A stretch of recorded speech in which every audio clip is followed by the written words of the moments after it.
Hey, Woody. Yes.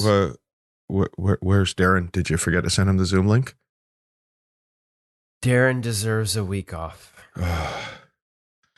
Okay, well, and our starting goaltender's out this week, so I'm going to skate in from the bench, the place I know best as a goaltender, Woody. And I'll take the crease and see if I can get our team a couple of points before our All-Star returns next week. Welcome to the InGoal Radio Podcast, episode 204, presented by The Hockey Shop, source for sports Langley, and thehockeyshop.com. Why are you looking at me like that? Because it's episode 203. This is why we leave you on the bench, buddy. Is it really? Time flies when you're having fun, I assume? I don't know. Maybe just because for a change, we actually have episode 204 in the can, the interview done, the gear segment done, and you are so shocked that it has absolutely thrown you off completely that I am actually ahead on guess for a change. There you go. So we have some real numbers, some analytics to prove why I'm the backup and not the starter. I'm David Hutchison here once again with Kevin Woodley. Our workhorse starter, Darren Millard, is enjoying a well-earned All-Star break, and why not? He's definitely this podcast All-Star, Woody. We've got a great show for you this week with Carter Hutton stopping by for our feature interview presented by Sensorina. Another great interview with insights and information, I thought, especially for young goalies and coaches, Woody. And in our gear segment from the Hockey Shop, Cam is going to walk Woody through the ins and outs of profiling your blades. This is why we leave you on. Did you bring it? So I got to start that bit again. You're right. It's the Pro Chesty. Did you read your back? Did you come in with your backup stick and your backup brain?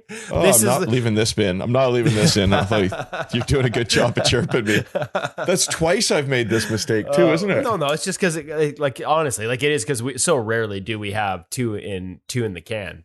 Maybe I will leave this in. Who knows? Anyway, in our gear segment from the Hockey Shop, Cam and Woody are going to look at the Bauer Pro Chesty. Yeah, because everybody, and this is a reminder, folks, there's a bunch of new gear coming into the Hockey Shop, thehockeyshop.com right now. And last week we had the True Catalyst PX3 pads. They got a big shipment of that in, lots of different colors, lots of different sizes. Make sure you check them out online or call Cam if you've got any questions. When we were filming that video, in the comments on the YouTube, someone was like, do I spot a Bauer Pro Chesty in the background? There better be a review coming. Well, guess what? We already had it ready to go. Sorry to make you wait for it, but it's going to be here today. I got to say, like, there's more of those coming. There's more PX3 coming.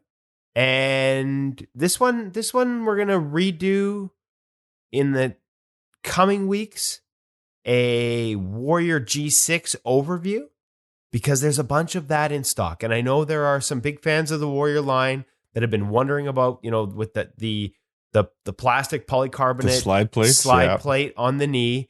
We did a full review. We teased it it feels like a year ago, and the inventory just never showed up. And there's a good story there. Trust me, you're going to want to hear that when we do the review in the next couple of weeks on the podcast. But just for people that have been looking for that, because it has been hard to find, it's in stock now at the Hockey Shop and thehockeyshop.com. And not just pro and senior, but intermediate and junior pads. And yes, right down to the junior, they have the plastic slide plate. So for kids that sort of struggle with going east-west, it'll be a little bit of a helper there. So PX3 is brand new in store. G6, as much as it doesn't feel like it's a new line, in terms of availability, it somewhat is, and they've got that in store. And of course, as we get to now, the Bauer Pro chest protector and custom options that you can get from the Bauer line.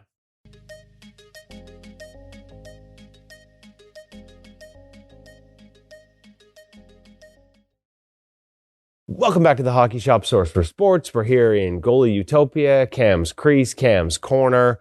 Little slice of goalie heaven. One more Cam thing. In the corner of a 34,000 square foot store that is basically hockey heaven. And today is my Cam's goalie heaven. Favorite day, Cam. I have to say it's dress up day. I get to wear something new and different. I spotted this on the wall and I was like, what's that? So, Cam, what am I wearing? I don't know. With the sound you just made, too, what was that? But what are you wearing? When we play dress up, I have fun. I like dress up day. Come on. If we look over here, we can see something we've talked about in the past, but never really been able to show off an example of. This is the Bauer Pro Series chest protector, something that's available at Custom. I actually have couple stock units in store, so it's something to actually physically check out. So it's like, you know what? Why don't we talk about this? Because we have it. So, and most people don't know what it is, which is why I was so curious. So Cam, what is the Bauer Pro Series chest protector? something old is new again. Once again, Bauer 195. We're talking like 2007, I think, off the top of my head. 2008. So, story time with Kevin. Oh, here we go. This is a popular unit. Was recently having a chat back and forth with leading Vezina Trophy candidate this year, Linus Allmark. And in part of the back and forth, I think he basically said this was like his favorite one of all time, the old 195. And it's a good play because a lot, and I'm talking about a lot of European goalies were chasing that old 195 build, continually asking Bauer for it. So it's something that's always existed as this kind of like ghost custom unit that Popular Pro. Yeah, correct. That Again, retail not didn't have NHL access legal to anymore, but correct. But retail never really had access to it until Bauer came out with their custom program for their chest protectors a couple of years ago. So yes, so this is normally something that you could come through Cam and order through the custom program. He just happens to have some in stock right now if you don't want to wait or go through the design process. Correct.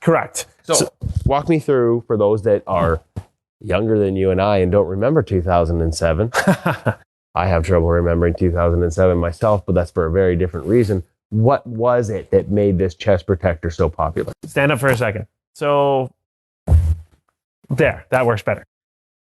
The wrap that this unit kind of created and its segmentation in the body allowed for a lot of flexibility as you were tilting forward over yourself without the chest protector binding and riding up.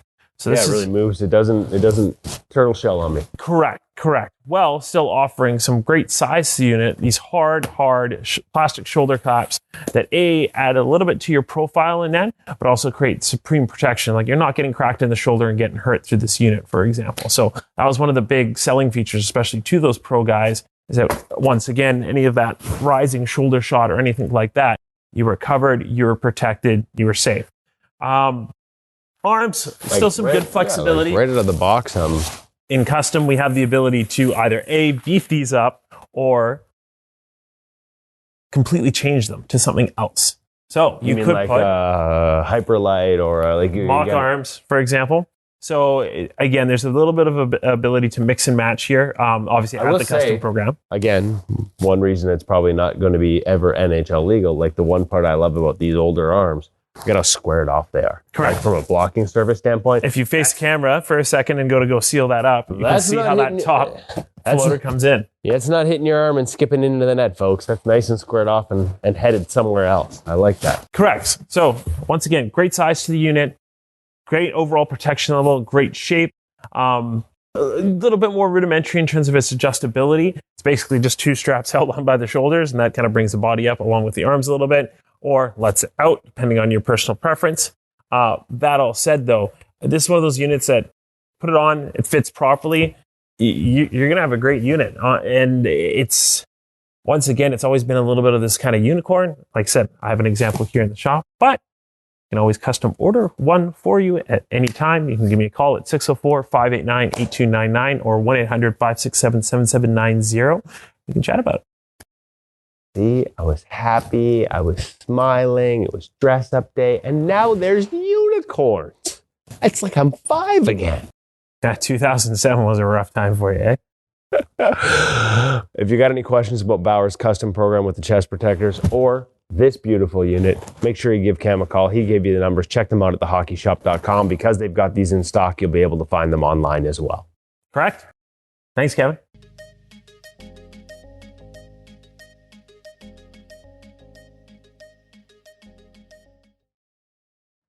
Woody, I know you stocked up on your old Reebok Chesties because you like to be big in the net. You must have been tempted to pull out the credit card when you were trying on the Bauer Pro Chesty. Yeah, they only have a few in inventory right now, but like I said, there's supposed to be some more coming. And as Cam said, you can custom order this and you can actually get kind of fancy with it. It's funny. I was talking, I think I mentioned it in the review.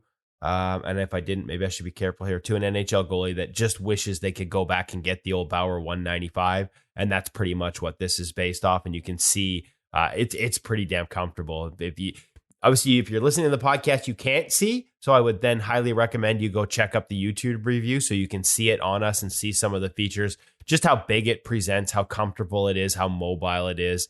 I'm still sticking with my CCM Premier OG style. The Carey Price MVP year, when he had it, nobody else could get it except us at InGoal. I've been in love with that ever since, and maybe not just because of the exclusivity, but because of how well it moves and how big it fits. But yeah, there's something to be said for, I'm not a big old school guy. You're not going to see any pad stacks or, old school toe up skate saves out of me. But when it comes to gear, we've talked about this before, before the golf rules regulated wedge grooves have a little less grip to them. I stocked up on old wedges so I could spin it around the greens. Same thing with chest protectors that fit, feel, and present well. Well, there might have been a custom order placed in this house that involves the Bauer Pro Chesty not too long ago. So I'll let you know what we think when something comes in Vancouver Giants burgundy. But anyway, as we record this on Friday, February the 3rd, it's the All-Star break. And I think the skills competition is going later this afternoon. What are you looking forward to about it, Woody? Okay, so first of all, buckets. I have liked some of the lids I've seen. Andre Vasilevsky's is in particular. I went Cam there in particular. That's right. I haven't heard that from him in a while. Cam's changed that one up. Yeah, because I got that out of him, and now it's like a disease. It's jumped over to me. I do like that one with the all sort of Miami Vice theme. But I love the addition of the pink shades on his traditional lion on the forehead. So great job there by Sylvie. Dave Freed had a really cool one, sort of a lot of neon looks going with Logan Thompson. There's that bright all-star jersey they're going to wear. Connor Hellebuck's got one that ties into that. Looks like he's got some custom twigs from True coming that'll match that as well. So I liked it. You can have fun with it, right? The gear is going to be fun. It's going to be loud. It's Miami. It's going to be neon. I saw Vasilevsky's talk about it. But what I'm really looking forward to and a little nervous about, because I think there's a potential cringe factor here, the Discover NHL 10D Tandem. All 8 goaltenders are participating in the event, but only one gets to stop pucks. The other is shooting. So based on and it's like an accuracy shooting contest. I'm not sure whether they're going length of the ice, trying to score in an empty net like they did with Mike Smith years ago, or whether this is going to be like target shooting the same way the players do accuracy shooting. So we're not sure there yet.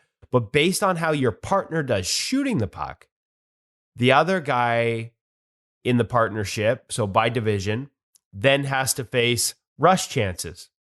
And if they do well, it's just a breakaway. If they do so-so, it's a 2-on-0. If they crap the bed in the shooting, your partner's got to face a 3-on-0. And it'll be the PWHPA shooters that are taking the shots. Alex Carpenter, Hillary Knight, Emily Clark, Rebecca Johnson, Sarah Nurse. So I'm very fascinated to see how this goes. I'm trying to figure out I saw a really fun back and forth. Credit to my other employer, NHL.com. Dan Rosen did a great job with a back and forth between Igor Shesterkin and Ilya Sorokin, who of course have to choose because they're in the same division and they're partners. So one of them shoots, one of them stops pucks. And Sorokin sort of playfully insisting that he should be the one shooting, when we've seen Shesterkin just inches from a couple of empty netters already in his career. We've seen all the apples he gets. The kid can chuck it. So Igor Shesterkin, not so thrilled with Ilya Sorokin insisting that he should be the shooter. Really fun back and forth piece. I'd suggest people check it out at NHL.com. Pretty much a no-brainer to me. Shesterkin's your shooter in that tandem. But who are you going with in the Connor Hellebuck UC Saros mix, Hutch? I don't know. I'm just hoping that maybe we see a good spirited game of rock, paper, scissors to find out who gets to shoot when they do this out on the ice.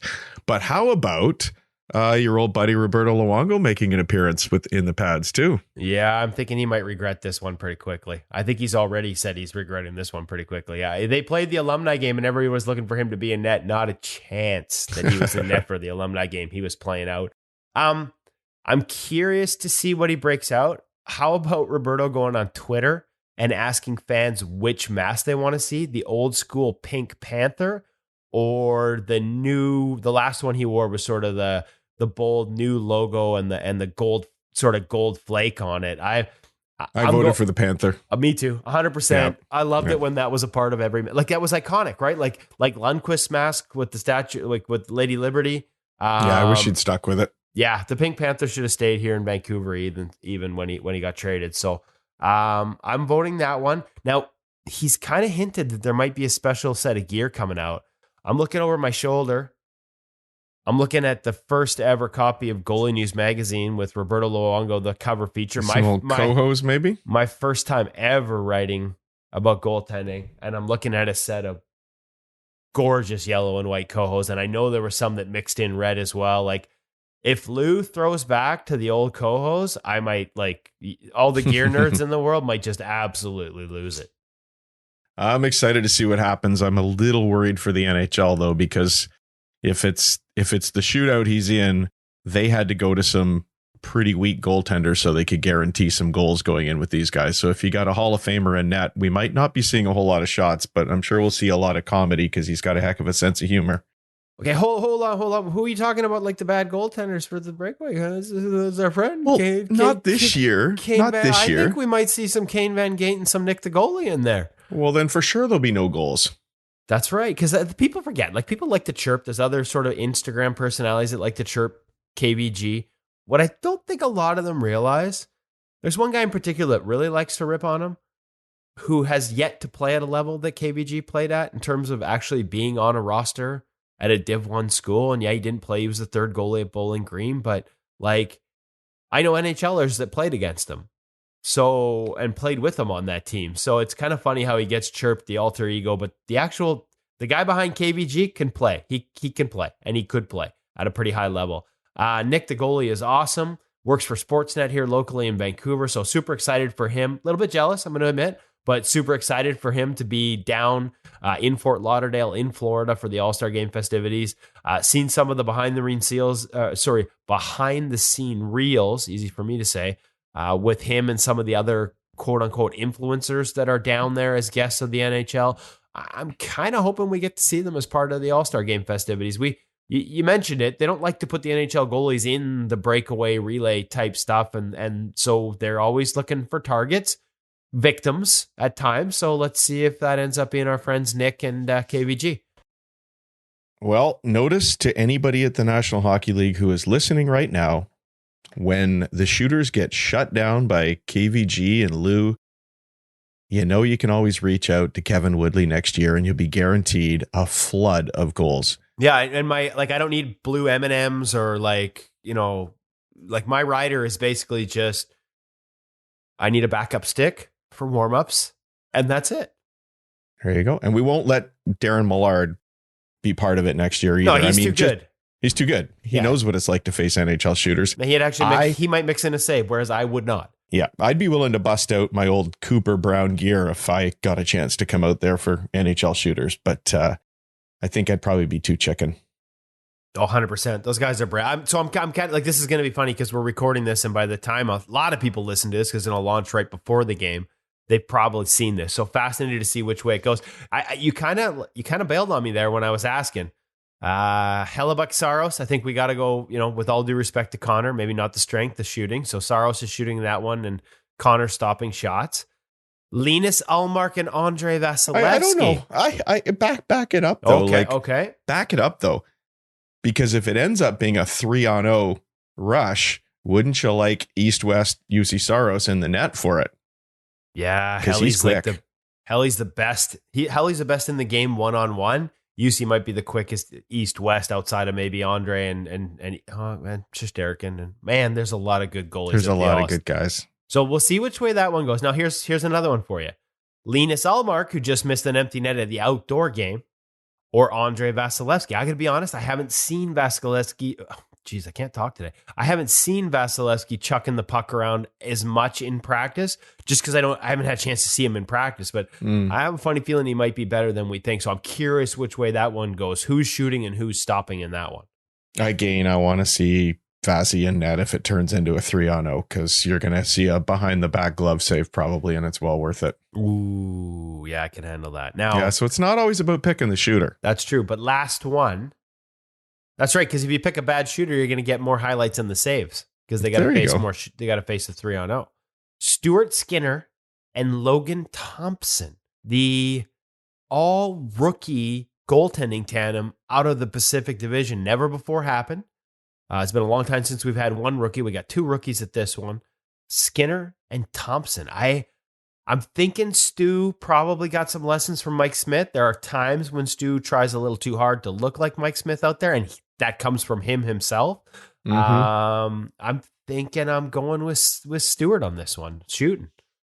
Yeah, I have to agree. There's been many a game I've watched Stewart play, and I've thought that he's hung out a lot with Mike Smith. So let's just see what happens. That's not a bad thing.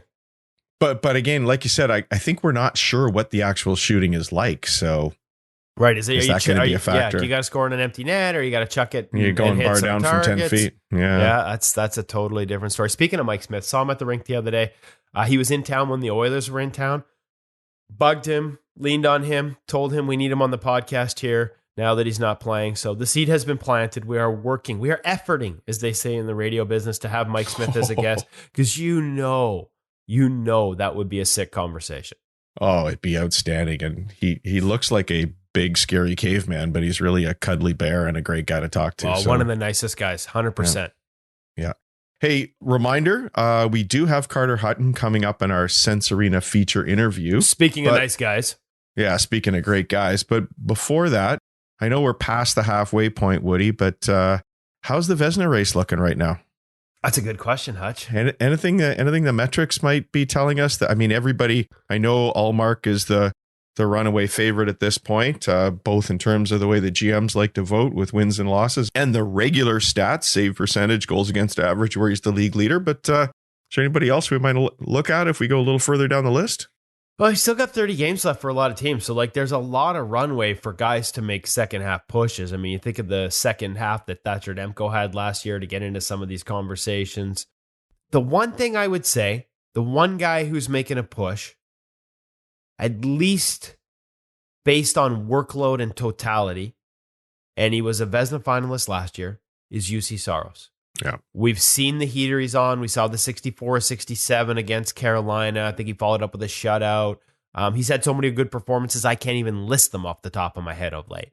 And in terms of goals saved above expected, which is a pretty good metric to use, and using ClearSight Analytics, which has, in my estimation, the best ability to sort for shot quality and truly measure a goaltender's performance isolated from his team, UC Saros in the last little while has just barely passed Linus Ullmark at a hair under 24 goals saved above expected.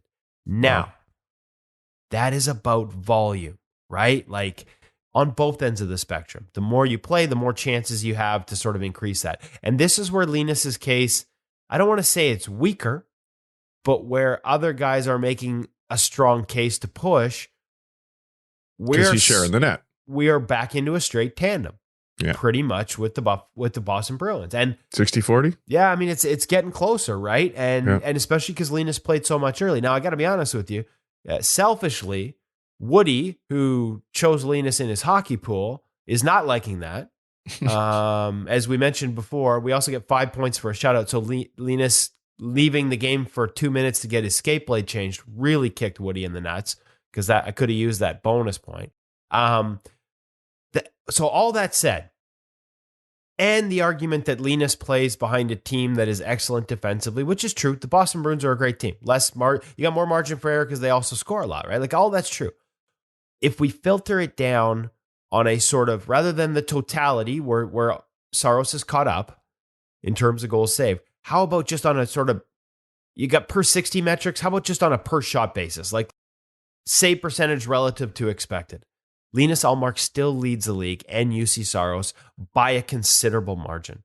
He's plus 3%. So yeah, he's got a slightly higher expected, but he is outperforming it at a level that is clearly tops in the National Hockey League. So like, I think Linus Ullmark wins this award going away, and it's going to be justified. This isn't all about the Bruins. So that's sort of an argument I hear. And as much as Saros, because Saros has faced like 300 more shots, like he is way busier. So workload wise, he deserves to be in the conversation.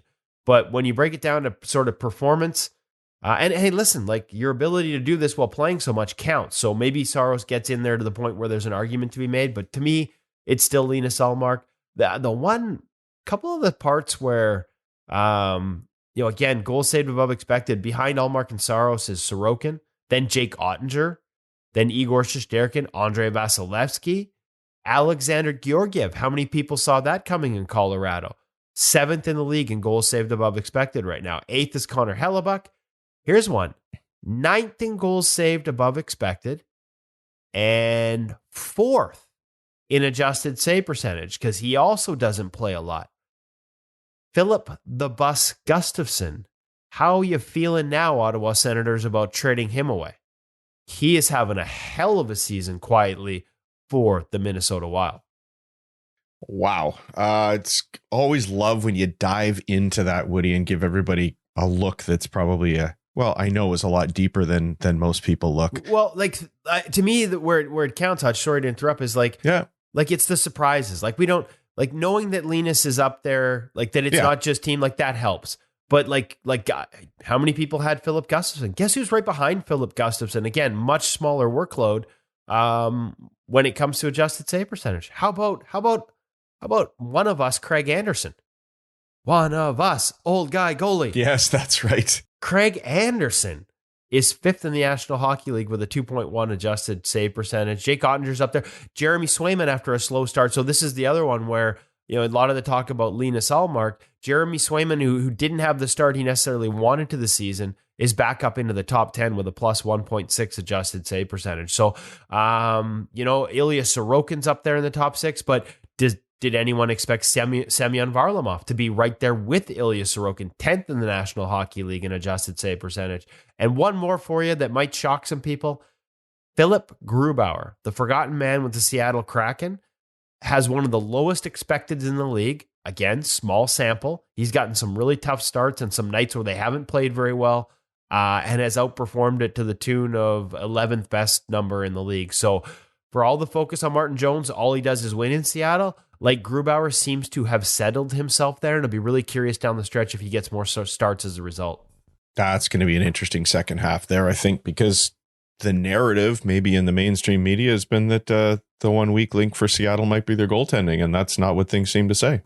Yeah, and listen, like I dug into Martin Jones' numbers, like because he's winning. The raw numbers aren't great. I think a lot of them took a big hit in that game where he was left in for all 9 against LA. Like that's going to hurt your numbers. And honestly, that's a hole that it can take half a season to dig out of statistically.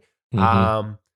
What Martin Jones is giving them, his overall expected numbers they're below expected, but it's almost exclusively on the high danger. What Jones has given them is really good numbers on the mid and the low danger. He's not making mistakes. He's making all the saves he's supposed to make, and some he's not supposed to.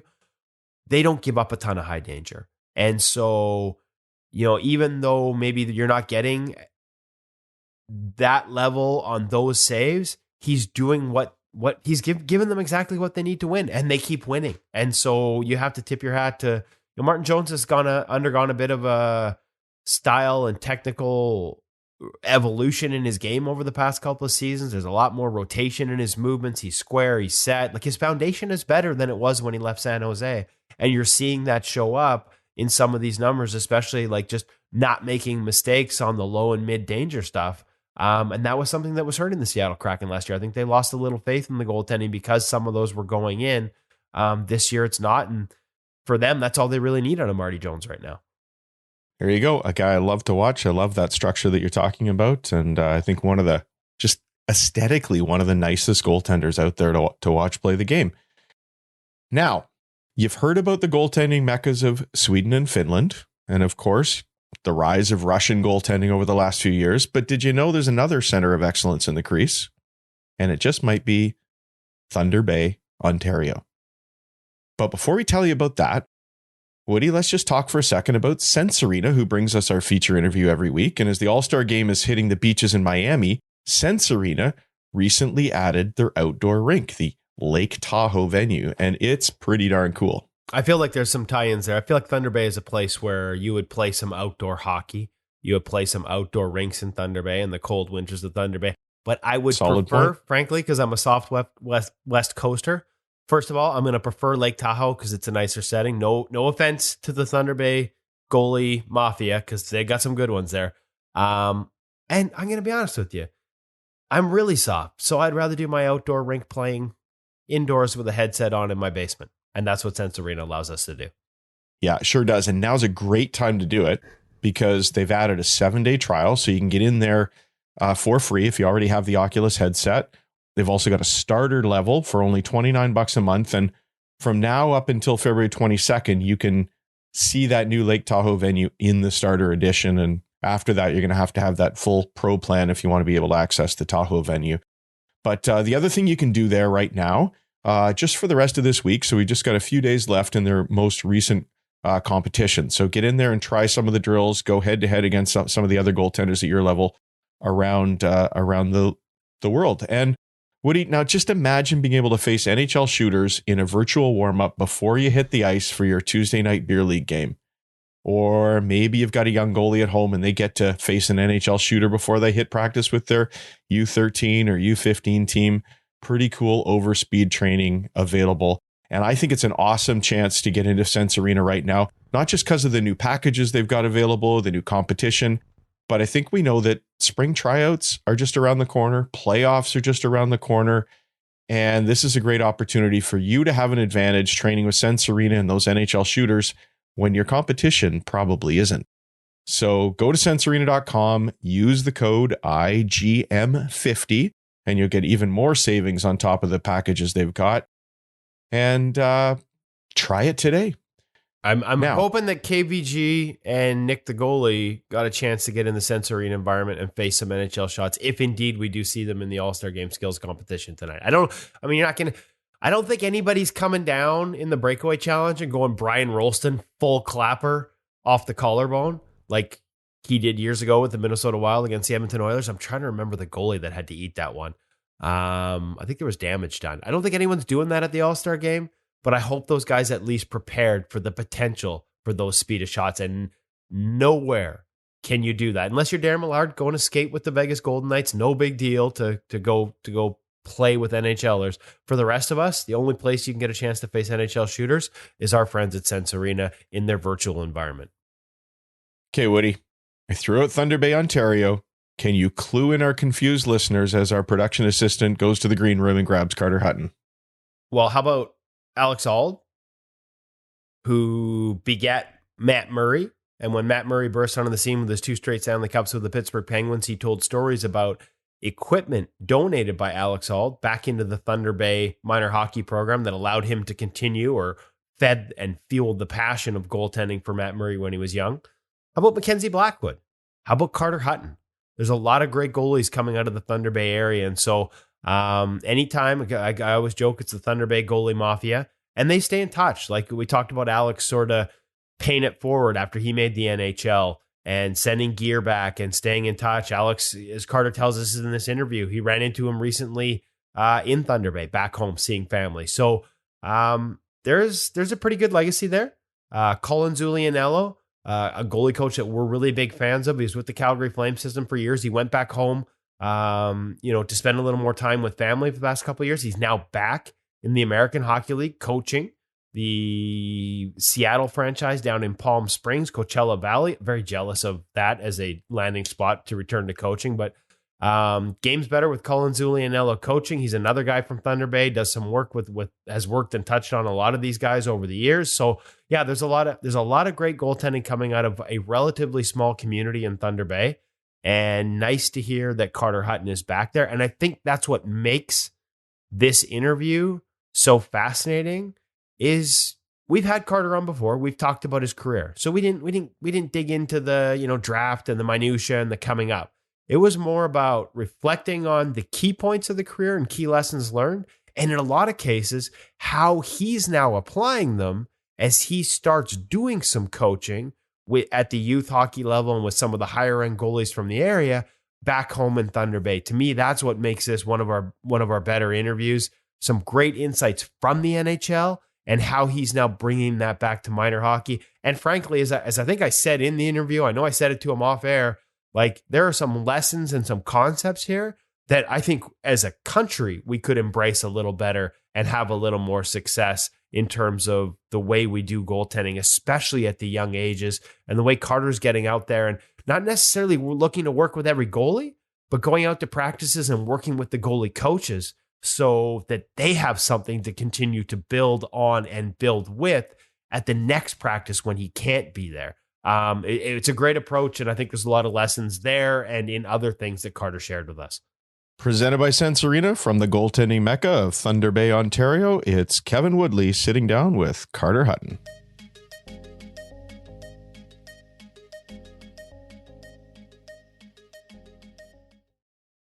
Really excited to welcome back to the InGoal Radio podcast, second-time guest, Carter Hutton, who retired last summer. So I sad to say that because I miss our conversations when you would come through to the rink.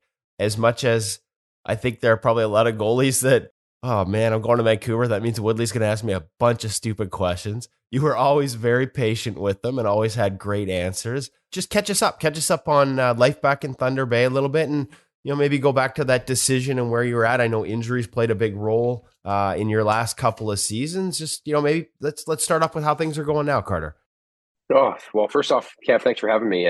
Always excited to answer some questions and be involved in the goalie world. And I'll miss those trips to Vancouver for sure, but things are good. We're back home in Thunder Bay. We hometown. My wife's from here too, so we kind of got the kids. Now I'm going to their hockey, and my daughter's in dance, and we're keeping busy. We were chatting about that a bit before. Things are good. Obviously it was the decision. I was ready. I hurt my ankle. It would have been 2 seasons ago. I was playing against the Rangers. Guy landed on me. I ended up with a high ankle sprain. I rehabbed it. Ended up having to get surgery. I got a tightrope installed in my left ankle and had to get my 2 lateral ligaments they had to redo the whole ligament. I went to Green Bay to see Dr. Bob Anderson, who's kind of the foot and ankle specialist of the NFL, NHL, kind of the whole world. And then from there, it was just trying to catch a moving train. I signed in Arizona. I was in a boot pretty much that whole summer. And then when I got back to Arizona, training camp was pretty much just my first time being back on the rink with like this new ankle. And I lost a lot of mobility. So everything RVH from knee to hip to, I think the last game I played in was against Florida and with the Coyotes. And then I hurt my knee, and it was definitely a product of my ankle. So it kind of held me back. And then I ended up getting traded to the Leafs just as like kind of, Peter Mrazek got hurt, Campbell was out, and they just brought me in as like an insurance piece because they didn't really have anybody else. So it was a cool experience, getting involved with the big bad Leafs there, getting to see how they run their operation. And but I was ready, and kind of, then retirement came, and I'm loving it. Okay, so I remember seeing you come through with Arizona. I knew a little bit about the injury, didn't know the extent of the surgeries. I don't know what a tightrope is, but it doesn't sound good. No. But especially I think people underestimate the importance of dorsiflexion and ankle flexion, as you said. Limiting that mobility affects the chain through the knees and into the hips and pretty much everything. But I remember you came through with Arizona before the trade to Toronto, and I watched you on the ice, and I'm like, oh, like he looks like he can play. But then talking afterwards, there were just certain things that lack of mobility you just couldn't do. I was good if it was straight on shot. Like, it was like subtle things. I couldn't shift over my glove side anymore. So what would happen is I would end up leaning away. I couldn't get over my knee, like my ankle. So my heel on my glove side, I couldn't get down low enough. My heel would kind of stay popped up. So my toe would be on the ice. My heel is up in the air. So I could never shift over my glove side. So anything post play on my glove side was an absolute mess. And then straight on shots, I would end up reaching on everything. So it was subtle in a sense, but a lot of things that led to other problems because the whole chain was off. Okay. And so Toronto, what was that like? Because I got to be honest, I think everybody saw the trade and thought it was a future considerations thing and we wouldn't see you. And then all of a sudden, boom, like you said, you're on the ice in Toronto. Was there ever a point where you were going to try and just go out there and play with one leg? Yeah, like there was, there's still that drive in me to play in that sense, right? I'm a prideful person, and I kind of based my whole career on that. So the first when the trade went down, I got moved, and the plan was I was going to stay in Scottsdale, and I Right. could do my thing, and it was kind of perfect, right? It was kind of the end. I was going to ride Family's off into there. this. Yeah, I was going to ride off into the sunset and play some golf, and because my ankle was good day to day, right? I could work out, I could do everything. It was just when I get into those predicaments, goaltending, it was definitely tougher on it. And Jack was hurt with the Leafs, and then Mrazek got hurt, and that's when I got the call from Dubas. The option of staying was kind of gone, and they wanted me to come. And not that they were making me; they just really wanted me to come and see where I was at and kind of assess me. And and then I got on the rink, and they were obviously pretty happy with how I could play. I was trying to make some changes to my game to like be modified. I got on the ice a lot with John Elkin, and then it was a crash course just getting in shape. Just to be an extra body there, just in case. And then I ended up going down. They wanted me to play a little bit with the Marlies beforehand, but the Marlies were trying to get in the playoffs. So Hutchinson was playing for the Marlies, and he was playing so well at the time. They were in the playoff hunt. I almost felt guilty being there. Like I didn't want to have to get thrown in, and me being That's a lot of pressure. to cut like granted, I'd played in the NHL a lot. Like the American League is almost harder to play in a sense, and they play a run and gun game, and Mike was playing so well. And they ended up, it came down to the last game, so I never got a start. And then I was there just for the playoffs for a little bit, just as an extra body. And then that was it. I got a new mask painted. I got a Leafs mask for the collection, so that was nice. I was gonna ask, like Thunder Bay guy, like Ontario guy, to like to finish it with the Leafs as much as it wasn't the original plan at the trade. Like, do you take anything out of that? Like that having had the opportunity to, to have a sweater, to have a bucket. Yeah, for sure. It was cool. It was, especially just being around it, right? You grow up, everyone here is a Leaf fan. My wife's families are like my father-in-law is a huge fan, and just the stuff, I even just bringing some merch home, right? Like sweaters, and I had like the playoff stuff I was giving it to everybody. And so that was cool. And just getting to see it, right? It's the Mecca of hockey of Canada, and fun experience for sure. It was definitely at a point where I was ready to go. And now it's my little guy plays in, it's called Port Arthur Minor here. He's on the Leafs now. So everyone jokes around like I retired a Leaf and my little guy started a Leaf. So. Okay. So now transitioning a little bit into retired life, your little guy's playing, but too early for goal. Yeah. But that question's coming at some point, Dad. What's the answer? Whatever he wants to do. I'm going to back him no matter what, right? I'm not going to force him in anything. He tries so hard out there. He's just learning, right? He's 5 years old and he's having a heck of a time. But he loves diving in front of the net and last-ditch efforts to try to keep the puck out of their little cage. So every time I'm in the crowd, people are always telling me like, "Oh, look at that one, Dad!" Like making sure I'm ready just in case he becomes a goalie. It's funny though. Like I want to go back to the ankle a little bit, because you said somebody, like it was more of a collision, somebody falling on you. But we've seen a lot of sort of like. We had who also recently announced his retirement was Andrew Hammond. Same type of situation where it was an ankle thing.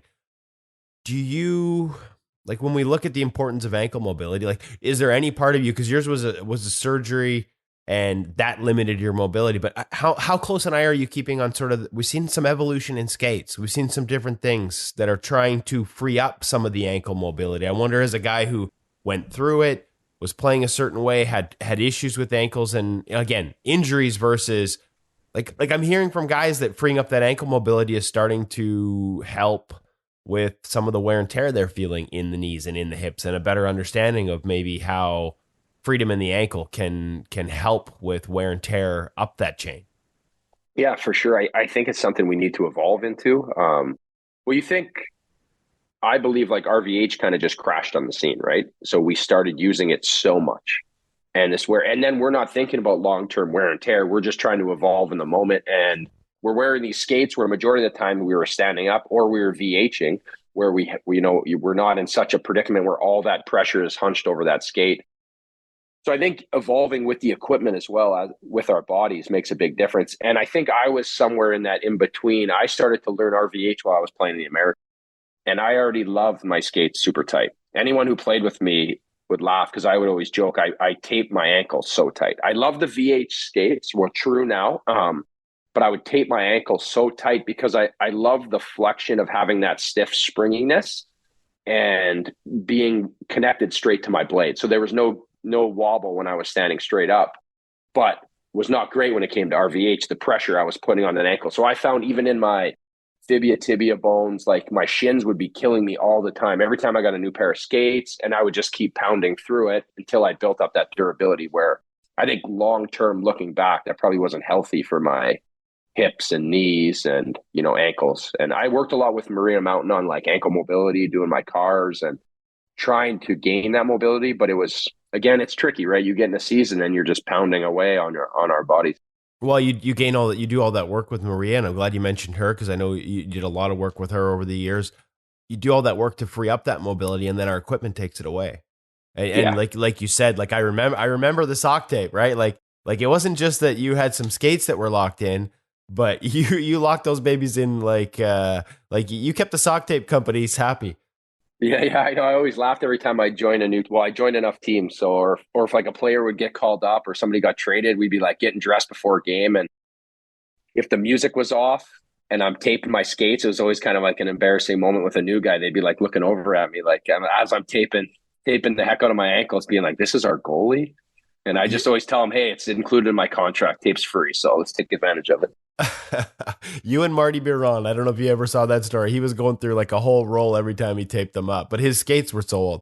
Well, it is interesting though, like that you talk about feeling so locked into the skate, like that's that whole theory of no lost energy transfer, which I mean, we used to like. It sounds great, like we used to parade it as news. Everybody was chasing that. It's like, hey, this is a new feature. You're going to feel so connected to your blade. Guys changed their sharpenings, right? Like I know guys that would go down a couple notches on the sharpening because they felt so connected to the ice. But if there's no ankle mobility, like you said, Robin Lehner's talked to us about RVH and what he thinks it's doing to young goalies' hips and knees. And I think it starts with, losing that dorsiflexion at the bottom and how that continues up the chain. I didn't mean to get into biomechanics with you, but I just thought it was interesting, so you talked about the ankle and you obviously had experience with it. Yeah, I think you just got to be careful on usage, right? Like managing it, especially these young kids that are still growing, right? You get on the ice and they want to pound it out because they see it every day in the NHL. And it's tricky, right? It's one of those things that can have a lot of wear and tear. So it's just managing it properly and not overusing it because it does affect, these bodies, especially kids at a young age while they're growing. Well, and this transitions us to life now. So you're busy with your own 2, 3, and 5. They keep you running around. You're pretty much a professional Uber driver and cheerleader for sports now. What about the coaching side? I know you've started to delve into that a little bit. Is that something that as the kids get older, you might look at doing more of? How do you like that side of things? Yeah, so far so good. I've joined forces with Colin Zulianello, who is he's with the Seattle Kraken. So he's from Thunder Bay. He runs a camp. So I ran a camp back in the day when I was playing the NCAA, kind of just starting out. Kind of was my summer business. I felt it kept me on the ice, kept me connected. And then me and Colin joined forces. So this summer we're gonna run a hockey school here, a goalie camp. And I've been doing a few private lessons just with a few kids that have kind of reached out, a little bit like more elite kids, some high-end AA players and some kids that play for the Thunder Bay Kings. Kind of my sweet spot I find right now is when I get into that 14 to 17 range where they're fairly good, but like their problems are pretty glaring to me. Like I always joke around with some of these kids, they're like, how many games did you play? I'm like, well, I played in the NHL. I played like 230 or 40 games. And they're like, oh, that's awesome. Like, but I watched a lot more. So just remember when I'm watching you, I know what's going on. And I've been around so many good goalies that have and goalie coaches that I feel like sometimes the problems are glaring for me. And I've joined on to Hutton now. So I have the Hutton app and so I can get their video and I can kind of shoot them a few things. So then it's more on my schedule, right? Because the problem I find is from 3 to 9 is when they want lessons, but that's when I want to be engaged with my kids. So I just pick and choose who I do it with right now, but it's something I really enjoy.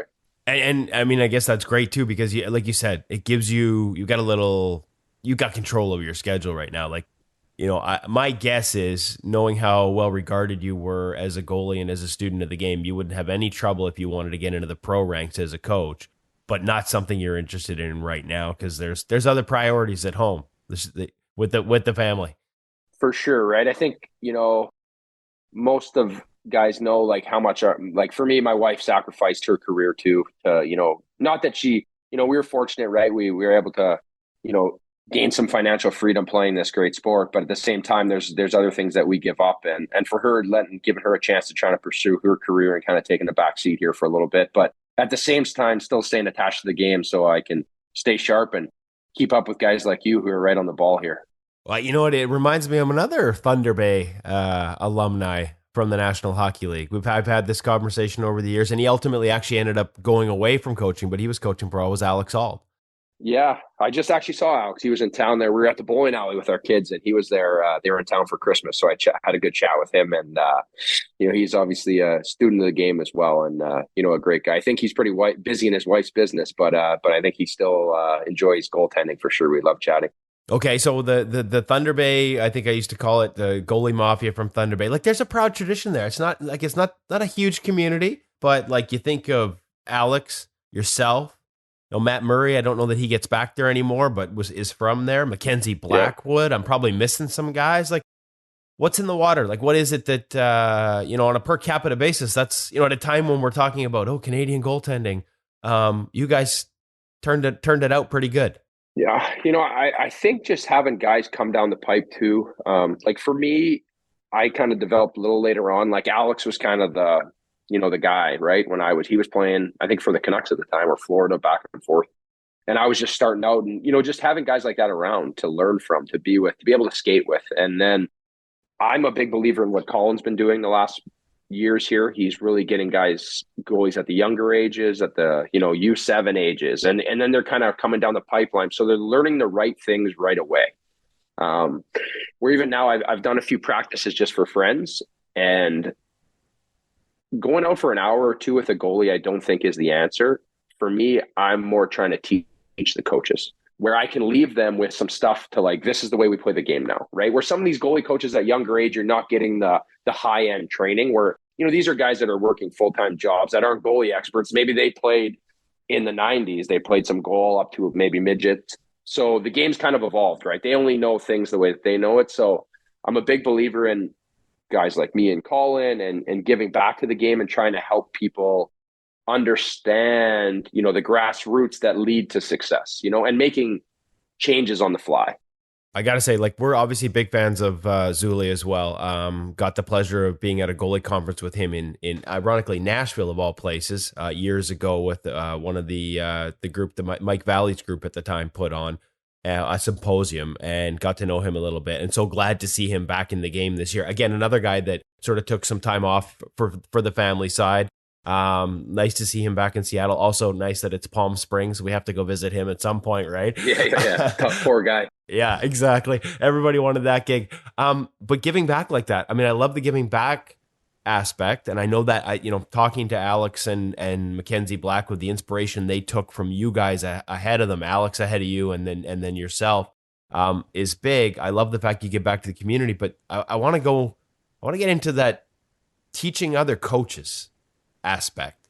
Not to make this a broader discussion about where we're at as a nation, but it sounds like you're seeing that. Like, and to me, that's one of the things that, like, when we look at other countries, what they've done is, rather than trying to, just focus on elite goalies and building better elite goalies, they've tried to build more goalie coaches, certification programs, so that, the 9 and 10-year-olds, there's somebody on that sheet. They don't have to be an expert, but they know the basics, so they can help those kids sort of learn the position properly from a young age. And it sounds like that's what you're seeing too. Like that's what you're trying to pass on there, is just some of the stuff that, sort of modern goaltending, so that the coaches can go out there and run a good practice, that the goalies are actually active and involved in and learning things that are applicable versus, hey, just stand up more.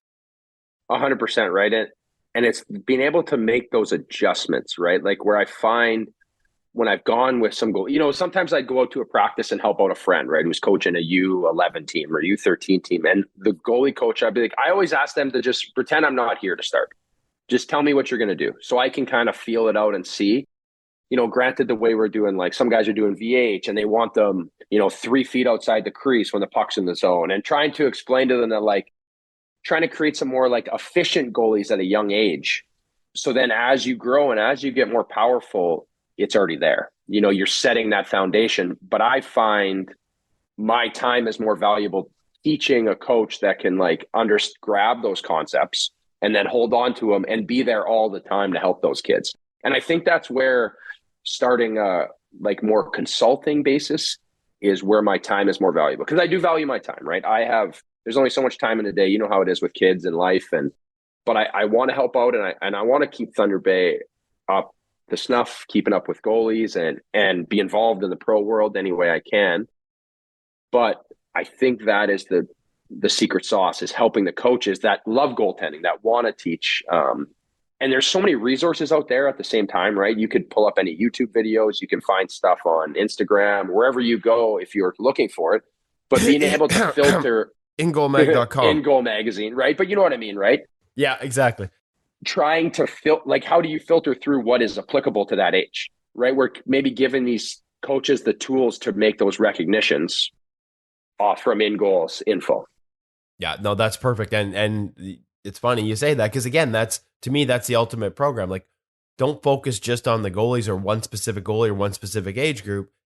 If you help a coach, they're going to help two goalies, and maybe they work with another team like that. Like, to me, that's just a great way to do it. Like, in some ways, what you're doing right now is a model I think we could probably emulate a little better across the country, frankly. So we might be picking up that Carter Hutton consultant business. Yeah. Well, I'm working on it. I'm trying to figure out. My problem is like even creating like the video slideshow, the production of how I could like, and then maybe I create a Zoom conference where people could come in and I can communicate with them what to do. Because I feel like I'm less well-groomed than some of the goalie coaches. I came from just a line of hard work, on the job adaptation over my career. So I'm very good at like seeing where guys are and making changes.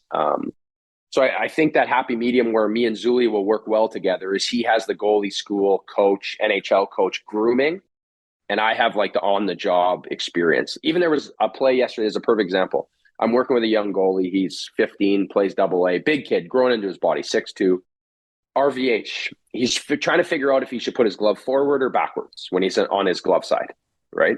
Puck's in the corner, and he's trying to worry about it. And I'm trying to explain to him, I know what you've seen. I know what you do. Your glove doesn't matter right now. Stop the puck. I want you to be able to, when the puck is in the corner, to be able to freeze that puck. So getting his head around, he understands the technique, but he doesn't understand how to make it applicable to like a game situation. So I think that's where I meet in the middle is I understand what it takes to get stuff done in a game, and being able to teach those guys both, the happy medium of technical plus letting your technique go. Let's stop the puck. And reads, like a big part of that is reads, 100%. right? Like, and that's actually one of the things, like not to turn this into a back padding session for us, but like that's one of the things at InGoal with the pro reads that we found by doing video with goalies like yourselves in the NHL, where we look at saves and ask them what they're thinking, and when you make that decision to prioritize freezing a puck, or why you're in this save selection at this point, like all those different components that you guys, the reads you make in real time, sharing those with kids so they can start thinking the game that way. Like the feedback on that's been incredible, because I don't say you can't do that at goalie school, but sadly, I think for a lot of them, it doesn't happen. It's just, and we've talked about this even in practice, right? You used to battle through all not everything can be point A to point B. You know exactly where you're going. You know exactly where the shot's coming. At the end of the day, that's goalie practice, but it doesn't necessarily translate into playing goalie in a game. Yeah, for sure. There's like, sometimes as goalies, we want to practice in that perfect bubble where it's shooter A has the puck, he passes to shooter B. We're going to T-push, set, get our feet set. He's shooting low stick. You make the save, and it's perfect, right? Everything. You get in a game, nothing's like that. So being able to work on the fundamentals so we have the structure, but being able to be free enough when we play to play with freedom, knowing that we have that. And I think that's where it comes to the mental side as well. I'm a big believer in, I had a goalie coach that helped me out one time. You might have heard of him, Marty Bruder. So when in St. Louis, he was the assistant general manager at the time. And when they let Hitchcock go, Jim Corsi got let go as well. So Marty came down, and he wasn't too happy about it because he wanted to be on the golf course hanging out, but he was on the ice with us. And he helped me a lot with like the mental processing, the breathing, and the creating that freedom when you play to not be uptight, especially the way I played, right? I played with a lot of high energy, and I was less well-groomed than, like Jake. So me and Jake are goalie partners in St. Louis. and he was very technically sound, his RVH, his post play, everything, his feet work, where I was playing with flow, I was moving, I had all this differential, where when I learned to control my breath and just relax and play free, it was less boxy, and I needed that. So trying to teach these young goalies to be able to free themselves from what they learned in practice, what they did, you put the work in, now just play. This is the fun part. And I think the earlier we can start reinforcing those little skills, the quicker it becomes second nature for them as they grow into the position. Okay, so when I hear you describe your game, like there was an intensity to it. Ian Clark here, the goalie coach here, he says this all the time, like tension is the enemy of goaltending. And that fine line between, like, I think of intensity sometimes can be like tensed up, right? There's that tension part of it, like where you're just like, it's almost like you're spring loaded, but you're not relaxed. Like it feels powerful and energetic, but it's a little bit more relaxed flow state would be probably more ideal. Any tips you can pass along from Marty from the breathing standpoint that helped you bridge that gap or find that balance? Like, because it's fascinating to me. I would think of breathing and mindset and that kind of stuff. I'm not sure I would have thought of Marty with that. So that's a fascinating story to me.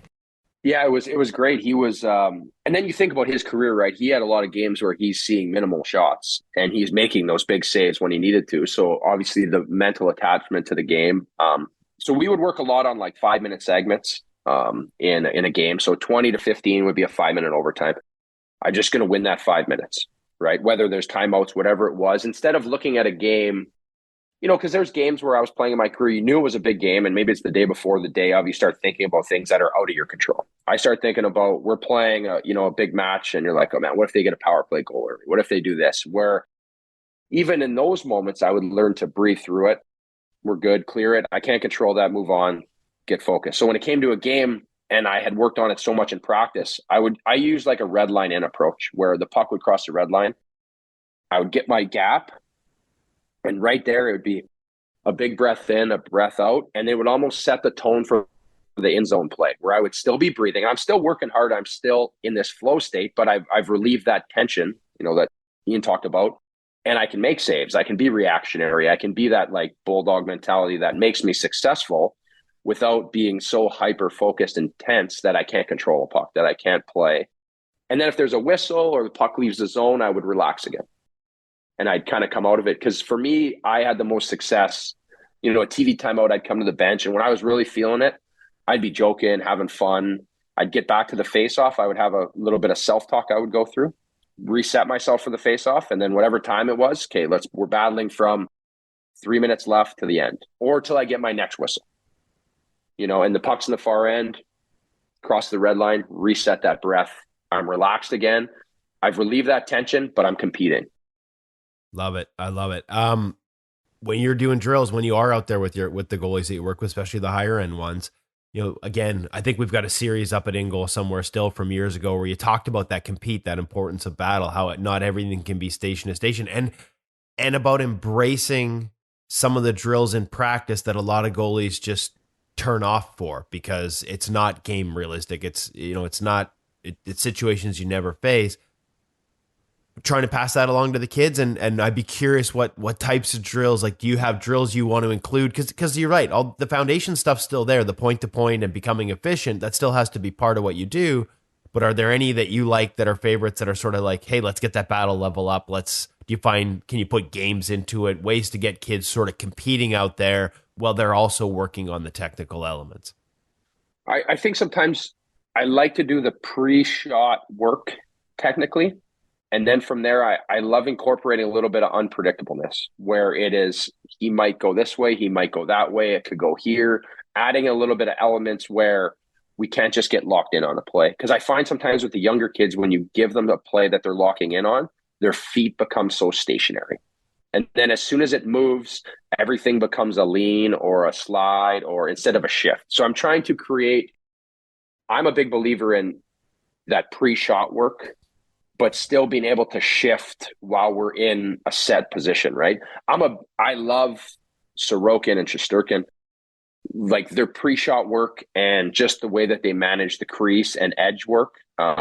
Especially like Sorokin, he's not a very big guy. He looks like he's not even wearing a chest protector. And the way that he is so dialed in on the puck and the way he uses his edge, I remember talking to Mitch Korn when they first got him and just talking about how good he was. Because I remember seeing him in warm-ups the first time we played the Islanders, and he wasn't starting, and I was like, this guy looks like a beer league goalie.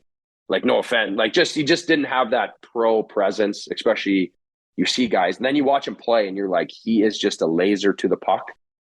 So trying to create younger goalies that can still react when they're in a save. We're set for the shot, but we still have other options. So I try to explain to them maybe like an 80-20 where I'm totally locked in on this shot, but any predictableness, I can still shift. I'm still not totally lost on my edges. Where I'm a big believer in, as we add some unpredictableness to the play, they can't get totally just locked in. Okay, so shift. For everyone, I think I have a concept of what, because this is the one thing, like, if you ever end up working for an organization, I think having almost like a dictionary and yeah, that's true. No, like, because the Devils did it. Like, the Devils, one of the first things that Scott Clemenson did was like sort of they built out like phrases so that at every level, when they said shift, everybody knew what they meant. Because I think we can all sort of think of things in different ways. So when you say shift, because we've heard it a bunch, and it's obviously a very important part of your game, like, just walk me through what that means to you. How it applies off a release, so to speak. Yeah, so I like almost like a lateral release where it's not a slide. It's my knees aren't dropping straight down; they're dropping on an ankle. So that's the biggest thing I try to show these kids is I'm always preaching. It's not the save you're making; it's the next play.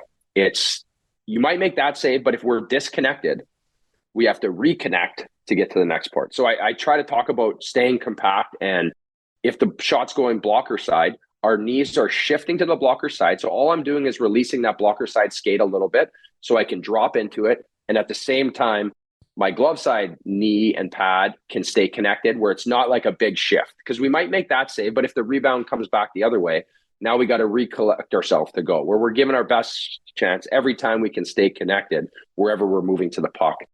And it's tricky, right? Because there is so much unpredictableness, but I just find the more we can do that pre-shot work, it just sets ourselves up for success over time. Smaller movements, and like if you start sliding and bigger movements and the more you move, the more you got to move the other way if it hits something or goes the other way, or it's like, I think I know exactly what you mean. As a matter of fact, when you tight and compact shifts, yeah. Like Jake gave up a goal the other night in Montreal, where he's really good at it, right? He's managed his depth a lot. He's backed himself up, and it's just little movements. He barely moves.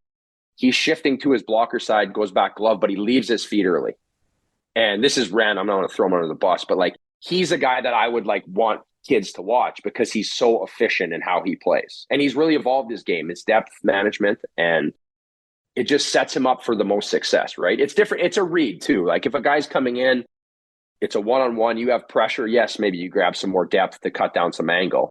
But in zone and broken plays, I think the more efficient we can be with our depth and squareness and those efficient movements, it's just going to create success over time. You talked about being more of a flow goaltender, playing with a little more backwards flow. Is that something that evolved in your, like, can we still have that in today's NHL where like the focus a lot of times seems to be, let's be set, let's be square. I'll give you another former playing partner of yours as an example. Linus Ullmark is tearing it up right now, and listening to Bob Essenza talk about it, it feels, at least, you would probably have an eye for it a little more. Like he's added a little bit of, like he's never going to be Tuukka, but Bob wants him to be less sort of point to point stationary and have a little flow in his game. Is that something that we're seeing come back maybe a little bit, where for a while there, I think a lot of coaches were just like, no, flow's something you have to manage. The more moving parts we have, the more chance we get caught moving. Well, it's the game has opened up so much now, right? So I believe there has to be a little bit of flow, in my opinion. Guys are stationary. Like there's still guys like, like Price, he was one of the best, right? His feet were so efficient and he was so loaded and explosive, but still calm. Where Linus, I think a little bit, he's so big too, right? He does such a good job, and he reads plays so well. So I think a little bit of flow is good, but he has such elite edges too, where he could be on his way down and a guy shooting high glove, he can catch that edge on his other side and gain some ground, with shoulders, with hands. So I think I was a big believer in having some flow. It's just a manage of how much flow you have too. Where I was always the other side of the spectrum. I was trying to tone it down. Like there'd be some clips where I'd get beat on a 2-on-1 and then I see the neutral zone approach and I'm 2 feet outside the blue paint. And then all of a sudden it's a quick pass over the blue line, guys one-timing it, and I'm giving myself not even a chance on it, where I needed to control that flow, where I think some of these guys that were so deep and big and just relied on size have to get a little more flow now because the game is, and these kids are so good now. Yeah, it's just so east-west. And so, yeah, like we're not going back to the days of starting at the hash marks as the play comes over center line. No Mike Vernon 90s, fake slapper down the wing, get him to the ice and put it into the empty net. But it's subtle. Like the flow seems to be a little more subtle. And yet you're right. I think we're seeing the need to have a little momentum build in your game because it's going back and forth again so much more than it used to. Oh, yeah. And I think the way that goalies leverage their posts now with a little bit of momentum too, where they can catch plays and pop right back out, grab depth so quickly. And then from there, start your flow again and keep your movement going. And it's pretty impressive what everyone can do now. Even some of the videos now or younger goalies you skate with. And it's just like thinking how talented they are and well-groomed they are, where I'm a big believer in that. You need that. But I feel like I'm a little bit tainted because I was just straight athlete, raw. I picked it up later on. So I always have that kind of inside of me where I just want to encourage guys to be free and play and compete and develop that. And, you need that structure as well, but like be able to turn it off. And I think that's what sometimes we're between the ears is really, really important, being able to control the way they think it. I always used to wonder, and I've asked them this many times, and the answer hasn't changed. Like Mitch is still going to camps in the summer, still does his tour. And as much as he puts into the game, he gives so much back with those camps. But he always used to say, I get something out of it too, because as the game evolves, I'm sort of seeing it through these kids, new things, new ideas. He's always learning, right? That's part of the position. You see that benefit as you're working with these kids. You talked about how good they move and how powerful they are. Like, is you getting something out of that as well, working with some of the younger guys, as much as it's mostly you giving back to them? Do you see why Mitch does it all these years later? For sure. It's almost like you're just trying to stay evolving too, right?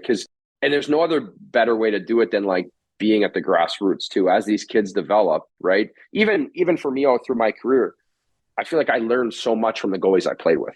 And I always do that when I do a lesson or I have some kids. I like to get 2 or 3 goalies there. So it's like a springboard. We can bounce ideas off each other. We can hear, because there's no secret sauce. Everybody, you grab different ingredients from everybody. And I'm a big believer in that too. Like even I played, there's sometimes a goalie coach would tell me something. I'd be like, I don't really think that works for me. I think this is a better play. And I don't think there's one size fits all. So being able to have that and see how these kids can grow up into it, but then have my own elements of things that worked for me. And maybe it might not work for you, but let's find some happy, middle ground here.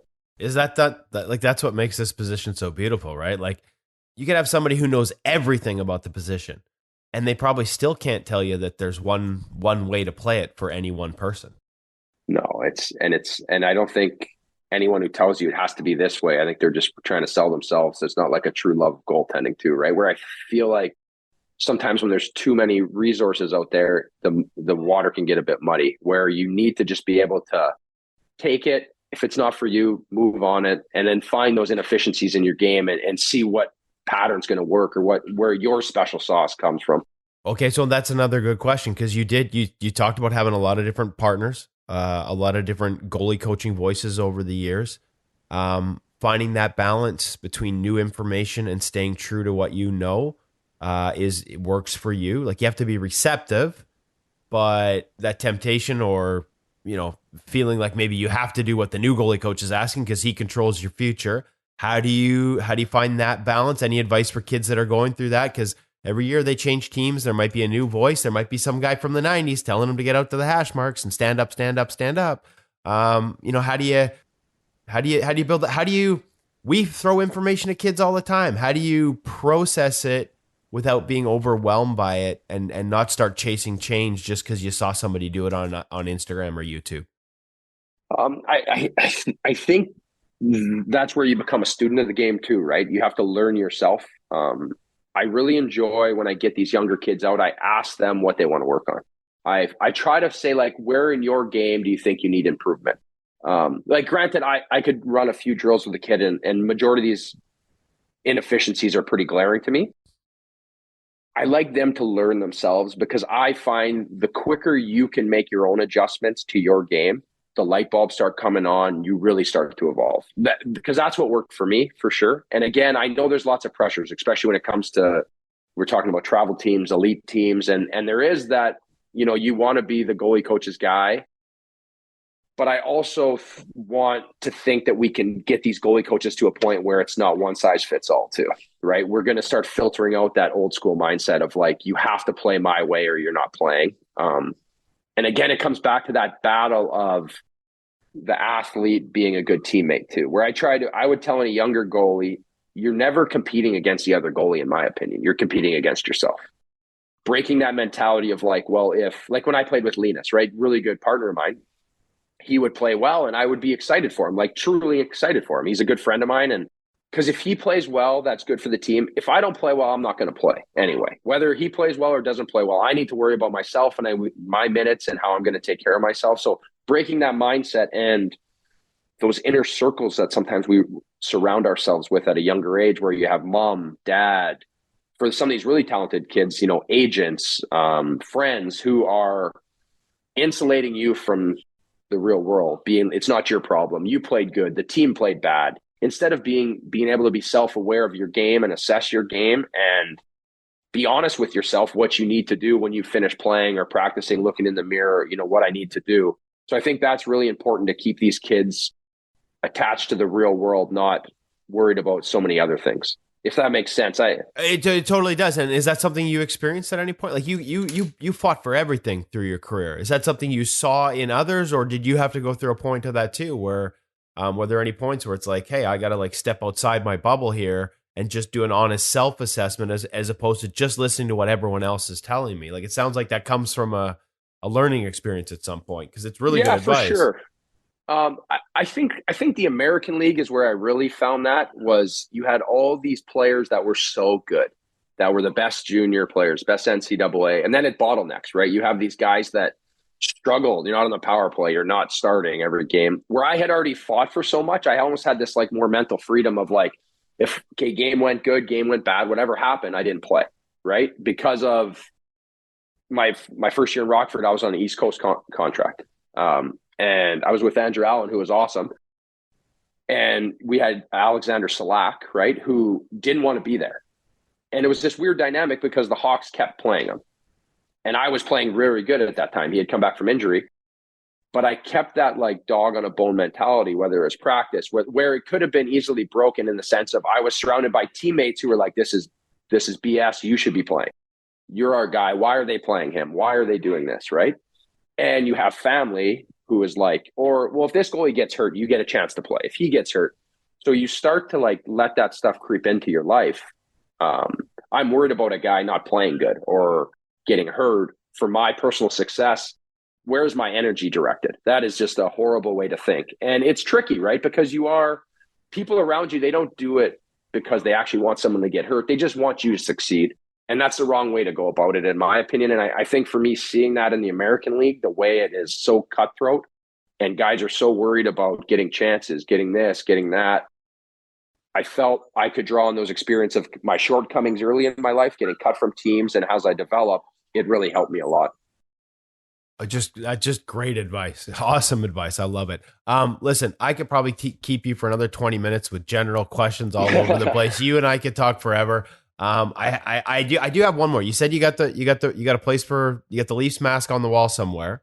What did you keep from the career? Like, have you built a place to store it all? And the one question is, I'm not sure a lot of people realize that you have a cup ring from 2010, I believe, with the Blackhawks. So you keep, like, is that something where do you sit on that one? Is that one on display somewhere? Because you're part of the organization.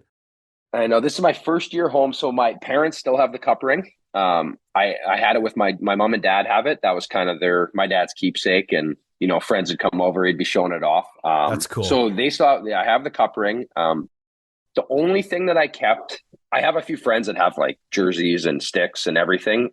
I just didn't want to make like a shrine in my house to, my career, right? A shrine to me? Yeah, right. So the only thing that I've kept that my dad harped on me when I was a young age, I have all my helmets from I have my first one when I was in midget, my first painted helmet. I have 21 in all, but I'm missing one. I have one from St. Louis that I'm missing that I've talked with my painter about trying to get. We're trying to track it down. So I have 22 helmets of my career. And I have 1, 2, 3, 4. So 18 of them from my professional career, which is pretty cool. I haven't designed anything yet. I don't know what to do with them right now. I went and read at Literacy Day at my kids' school last week. So I brought in 6 of them with me and all the kids had them on and they were loving it. So that's like my main collection is the helmets. Okay. So everyone has different things that they keep. I think helmets are great. By the way, I'm going to send you a link to a Zoom we did with Roberto Luongo, because he has a killer wall built that was his backdrop of this Zoom that is all his masks. And it is gorgeous. I'll have to send you that one. We've had a lot of comments on it over the years. It might be the best Zoom backdrop we've ever seen, but also maybe the best mask display. So I'll forward that one. I do got to ask, because I was actually talking to your painter just last week. I had to do a magazine feature for the upcoming Stadium Series game on goalies and expressing themselves. So I reached out to Jesse because where does that Cardinals outdoor Busch Stadium game mask rank? Because that might be one of my favorites. Yeah, that's up there. That's got to be, like, granted, I didn't wear it as much. Like, different helmets have different, but like, yeah, that's one of the coolest masks. Jesse did such a good job. And he was honestly the best to work with because he was so like feisty and loved like intense ideas. And we did a lot of half and half splits, which I love, which really isn't my personality, but I felt it was almost like that alter ego. I see this badass helmet and I'd put it on and it made me feel like when I got on the rink, that was like my, I'm going to work and I'm doing my thing. And he was so good and creative over the years. I'm very, very grateful. And that Winter Classic one, I remember the MLB actually wanted it for the Hall of Fame. And so I got the letter. I was excited. This is great. And then I was like, well, what happens? They're like, well, will you just give it to us and we just keep it? And I was like, I don't know if I can justify doing that selfishly, right? I was like, I want this one for my own collection.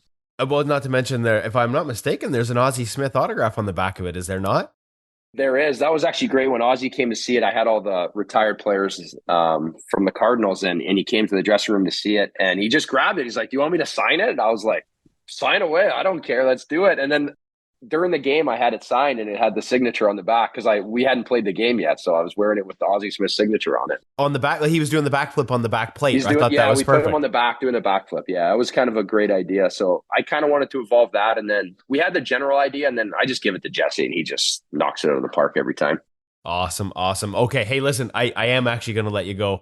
I am glad you're staying involved in the game in Thunder Bay. And at whatever level you choose to stay involved, because it's better with Carter. The game of hockey is better with Carter Hutton involved, just so I can have these conversations with you. I am going to bug you again because when I hear you and Colin are putting on a camp in the summer, my eyes light up and the thoughts of InGoal magazine, maybe being able to get there and see you guys work. And, if you guys would be into it, share some of the tips that you're sharing with these kids in Thunder Bay to a broader audience. Two of the great minds in goaltending. We'd love to be a part of that. And just quickly, where can people, if they're looking to reach out, like, have you guys got a website? If they're looking to sort of, maybe visit Thunder Bay for a camp, we can do Thunder Bay tourism here. Is there any spot where they can track you down, Carter?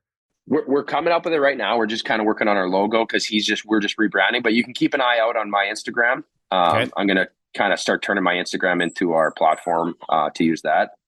So it's just Huts40 on Instagram. I think that's what it is. I don't know. It's been a while. I never really used my Instagram too much, but I'm just starting to get back into it. And I'm going to try to create even on there some highlights of my masks and some different career mixed in with the camp. So you can just follow me on social media and we'll definitely keep everybody up to date. Perfect. Carter, thanks so much for your time today. Really enjoyed this, and I know our audience will too. Okay, thanks, Kev. Always great talking to you.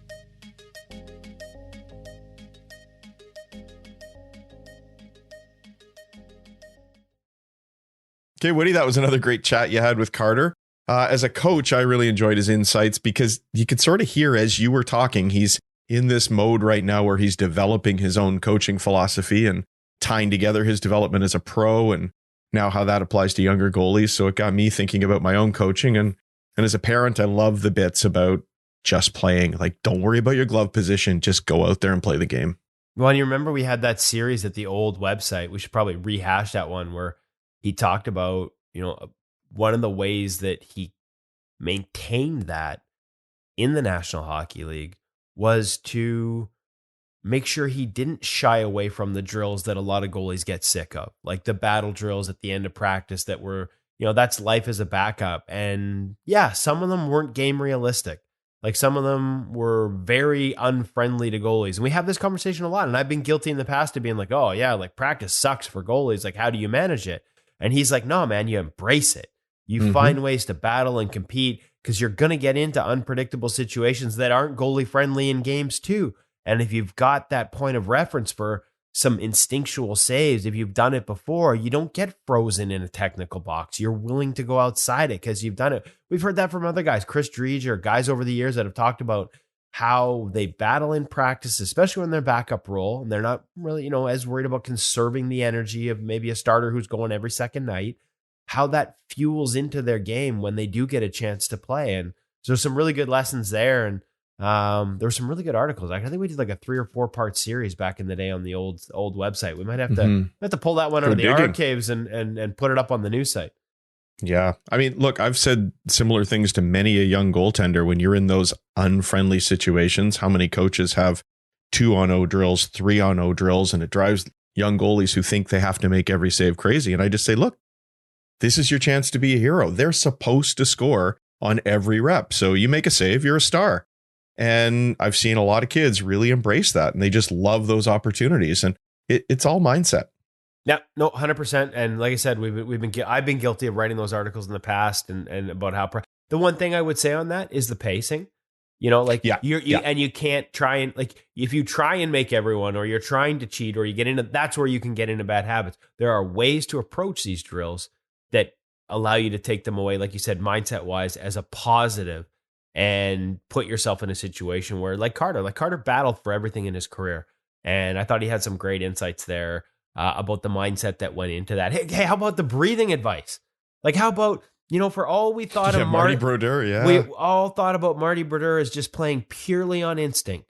How about that guy with advice on breathing techniques that allowed Carter to get out of take some of the, because he battled so hard, but sometimes you could get a little, intensity can become tension. And there was a little bit of that in his game. So breathing tips from Marty Brodeur allowing him to relax a little bit, still compete, but without as much sort of spring-loaded tension in his game. As we said, Ian Clark always says, tension is the enemy of goaltending. So the ability to have intensity, and Henrik Lundqvist used this term with me years ago. He was trying to find a state of relaxed intensity. There's some advice from Marty Brodeur on how you can use breathing to find that relaxed intensity. That was basically my mantra when I played. That 2-word thing you say to yourself as you're getting set, and mine would be relax and intense. And that didn't come from Henrik Lundqvist. That just came from the depths of my own mind, trying to sort myself out, because I could see that if I got intense, you've got to be careful you don't overdo it, right? But the other thing for me is, we've talked here before, especially I remember that chat with Brian DeCord recently, that goalie might be the one position where we need to play more games and maybe practice less. So hearing Carter talk about ways to break, decision making and unpredictability into drills, I think that's important stuff for coaches to listen to. Yeah, no, it's a lot of good stuff in there from Carter Hutton. And now that he's in his coaching career, we hope to have him back on a lot more often. I was pretty excited when he reached out just to touch base, because he'd settled back home. I hadn't talked to him since he'd retired. I'm like, hey, good to hear from you. Good to chat. And I need you on the podcast. And so right now. Yeah, the intensity he brought to it, the passion, it comes through, right? And with all due respect, Hutch, I love that you came up with relaxed intensity first, but you know that I'm a name-dropping SOB, so I'm still going to refer to myself learning that from Henrik Lundqvist instead of David Hutchison. I apologize for that. No, it's okay. Maybe he learned it from me. We'll never know. So our thanks to Sensorina, of course, Carter Hutton again for bringing us that interview. Okay, Woody. Yes. Over at InGoal, you've got an extended pro read, pro tip with World Junior gold medalist Thomas Milic. And I think we both saw him use the overlap pretty extensively in the World Juniors. I'm not sure he made a single save on his post in the RVH. So you went and did a deep dive with him. Yeah, I mean, he was so good on the podcast, and he talked about overlap. And I got to be honest, when he talked about overlap on the podcast, he didn't really talk about this specific version of it, that he was kind of flattening out the inside. And, it's funny because a lot of coaches are going to bristle because the word panda's back and they hate it. And a lot of them don't like the technique. They feel like flattening out and not being square. As he told us in the article, it felt a little odd. But understanding your coverage in very specific situation, folks, this is not a do this all the time type of thing. For some goalies, this is something that works. For Dustin Wolf, who may be on his way to a second straight American Hockey League Goalie of the Year award the way he's playing, this works. This is a specific application for a specific sequence that at the right time in the right place works for him. And so the fact that Thomas discovered it on InGoal made it that much cooler. But then the fact that it had such a positive influence on his play at the World Juniors, and he was willing to walk through some of the video, I'd really encourage everyone to go look at it. And remember, folks, these are tools in the toolbox. We're not showing you this so that everyone goes out and does this all the time, every time. This is something that you might like. This is something you might not like. But the idea, to me, it was just proof positive of the importance of introducing new ideas through InGoal, because in this case, it worked for this goalie. For this goalie on one of the biggest stages you can have in junior hockey, it worked, and it worked successfully. And I'm sure there are coaches that are going to look at those clips and be like, I didn't like the exposure here. I didn't like that. And I wouldn't teach that. We're going to hear a lot of that. I guarantee. I can already see the IG post coming now. But guess what? For him, in terms of trusting his coverage and trusting when he used it, trusting his ability to react to those short side high shots and still have the ability to get around on a wraparound or get across if there was a lateral pass, this worked. And interestingly enough, and I gotta hit this up because when we introduced it with Thomas Spear, he wasn't aware either. I'd forgotten all about it. But the concept, the idea, it was called an overlap reverse 8 years ago. We had an article on the old website from Charlie McTavish, who's now with the Arizona Coyotes, Paul Schoenfelder, who's now with the Carolina Hurricanes, and Eli Rassi, who used to write for us. They were all coaching at a company called Complete Goalie Development, CGD, in Ottawa. And they had some goalies that were struggling with reverse, the physiology of it, not having the height. And this was a workaround they came up with too. It was just called something different. I'd almost forgot about it completely. So the concept's not entirely new. That's not like I know when Thomas and Jordan Sigalet and Dustin Wolf sort of came up with it as a solution for some of the issues Wolfie was having.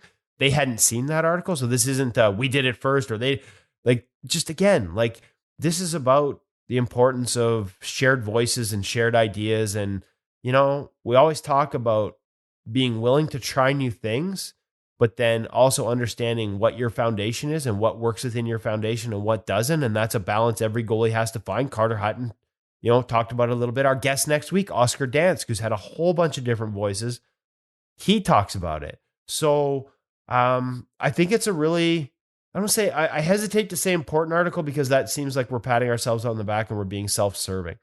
But, I think I think there's value there. For some goalies, they're going to look at that and want to try it, and it might help them. For other goalies, it might not. But that's what we do. We're not telling you how to play. We're not a end all be all. We're showing you things that work for other goalies and see if it works for you. And here's what's important about it to me, Woody. And if you're one of those guys that is going to have a knee-jerk reaction and start talking about everything that's wrong with it, it's a solution to a problem. And it might not be for you. But if you're that guy who's trashing this technique because you think it's got holes in it, you're probably also trashing the persistent use of RVH in every situation. So what's your solution? That's what I love about this. Somebody has looked at a problem. They've tried to create a solution. It may work for you. It may not. But if it doesn't, let's come up with another solution as well. It's the evolution of goaltending that I think is so exciting. And I think this is a big step. If I could put my parent hat on, Woody, I've had a lot of parents reach out and say, is InGoal good for my 9-year-old, for my 11-year-old, for my 13-year-old? It seems like really high level stuff. Here's how I would use it as a parent of a young goaltender. Here's how I do use it as a parent of a young goaltender. send them the link to this one article or to this week's pro read when it comes out, and just say, hey, go watch the video. You don't have to read the whole article. There's even a button at the top of most of our pro reads saying, just skip the reading, take me to the pro read, and let your young kid just watch Thomas Milic this week, walk you through. There's 3 different videos in there. Just watch those videos. What do you take in from it? It's not necessarily that you have to play the game this particular way, but listen to him talk about his decision-making process and how he reads the game and how he adjusts his situation, his approach to every situation. Just that 5-minute of video watching each week for a young goaltender, I think, is worth every penny you'd spend on InGoal and then some. It's funny because, flattening out on purpose, as much as Milic talks about it, felt awkward, like not being square, felt awkward on purpose, right? And we see it on a 2-on-1. Like we'll see a goalie flatten out the back leg expecting a pass on a 2-on-1, right? Like it happens all the time. Happened in the National Hockey League last game before the All-Star break. Ilya Samsonov got flat, expecting a pass on a 2-on-1. The shooter saw that he flattened out and ripped him over the glove side shoulder because that's where he'd lost his angle. That's what he'd pulled away from protecting the net. The difference here is, so that's just a read, right? That's a goalie making a read. I'm going to flatten out here to shorten my path to a push. Well, the guy shot and he took advantage of that. One of the differences here is when you flatten out from that angle, because of the angle, you're not giving away that far side net if you allow it to get that deep, because there's not much net anyway. Again, like it's all about, it's situational and about reading again. And when we share these things, it's not, this is your new technique, you have to go do it. It's, hey, if you're having problems in these situations, here's a solution you might want to consider. Give it a go. Give it a go and practice, because you're going to have lots of practice time to try these things. Okay, Woody, can you give us a sneak peek into next week's episode? I know all my mistakes early on pretty much told everybody everything, but sum it up for us. Oscar Dance will be joining us in episode 204, now that we wrap up 203. We'll get into his roots, very unique background, from Sweden, played in Stockholm, went to high school at Shattuck St. Mary's, went back to Sweden, came back to the OHL, spent some time as a kid on Vancouver Island in your neck of the woods, Hutch, just up the road, yep, at Gold in the Net, because he had been to a Gold in the Net camp in Sweden, which, if I'm not mistaken, the franchise may have been owned. There was an involvement, whether it was Robin Lehner's dad or Henrik Lundqvist, there was involvement there. I know in Finland, we've talked to Alexander Georgiev of the Colorado Avalanche now about his time going to the Finnish version of Gold in the Net, which was owned by Fredrik Norrena, formerly of the Columbus Blue Jackets. So a lot of sort of like small world tie-ins, but also some great advice as he navigated sort of 2 worlds of goaltending, 2 styles of play from Europe to over here. And we'll get into the myth, the legend, the story of Oscar Dance teaching Sergei Bobrovsky the reverse VH at the request of Ian Clark when they were all with the Columbus Blue Jackets. How much is true? How much has been overdone? Oscar Dance gets us into that. So some great stuff from Oscar. And as I mentioned, Hutch mentioned blade profiling on the gear segment. I'm not gonna. I hate to do this to him because he's done such a great job coming off the bench and filling in for Darren. But we're gonna send him back to the backup role because next week is actually the Warrior G6 redo, and then the week after we'll have the blade profiling story. So stay tuned. We'll get into the G6. You didn't even tell me about the Warrior new inventory. Okay, it's not really your fault. I'm not. You can't. No. And the blade profiling, folks. Custom blade profiling. We know about it for players, like what it actually is and what it can do for your game. We finally got into it for goaltending. So we're going to have an article to go with that one. It's going to be a fun one. I've tried some custom profiling on my blade. Really enjoyed the difference it's made. Cam's going to walk us through what are your options and what difference what does it really do to how your blade sits on the ice, what edges you grab when you're pushing left and right from your knees, things like that. So looking forward to that one in a couple weeks. But first, Warrior G6 and Oscar Dance next week on the InGoal Radio Podcast. Well, Woody, thanks to you being here with all your great insights and expertise, I think you've outscored me and all the saves I didn't come up with today, and we managed to get a couple of points out of this episode, even with the backup in the chair. Now, our thanks to the Hockey Shop Shorts for Sports Langley and the hockeyshop.com, as well as Sense Arena VR training for goalies. And of course, our thanks to you wherever you're listening. We sincerely appreciate you allowing us to join you on your journey through this amazing world of goaltending. On behalf of Darren Millard and Kevin Woodley, I'm David Hutchison. Enjoy the All-Star weekend. Good luck and have fun out there on the ice this week. We'll see you next week here on the InGoal Radio podcast.